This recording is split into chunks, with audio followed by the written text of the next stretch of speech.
Well, I'm Justin Champion. I'm rather long-winded title Professor of the History of Early Modern Ideas. I've taught at Royal Holloway for over 2 decades, and my real specialism is the history of political and religious ideas, really between the 16th and the 18th century, with a focus on blasphemy, heterodoxy and irreligion.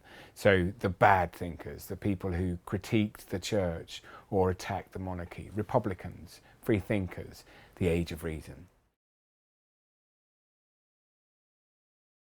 My research always informs the sort of teaching I'm doing, whether it's first year or final year. Because if the students can see you interested, they somehow get sucked into the whole enterprise. And the good relationship between a teacher and a student draws on each other. So if I can see my students are interested in questions of civil rights, for example, or religious tolerance, we can adjust the sort of program to emphasize those themes and feed back. And I think that's the dialogue that makes a successful university career.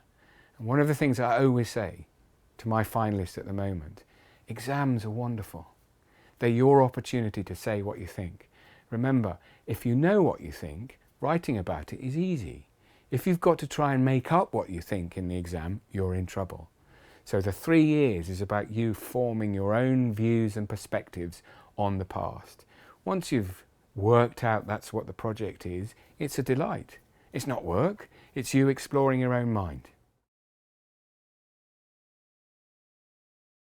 History of ideas is fantastic because you get to read and explore the minds and writings of people in the past. It may be incredibly powerful people, or it might be people really low down the social scale, and you are thinking with them. And I think that's one of the most exciting things about the sort of history we do at Royal Holloway. And the courses that I enjoy most really exploit primary sources. I teach a course called Killing the King. It's essentially 17th century British history, and it's called Killing the King because in 1649 the most important event in British history happened. The British people put on trial their monarch and executed him in a legal form.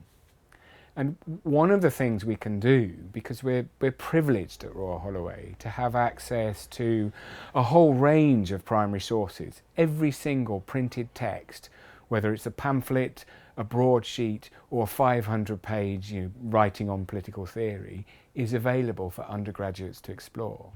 So when we ask a question, how was it that the British people put their king on trial and condemned him to execution, we can explore the writings.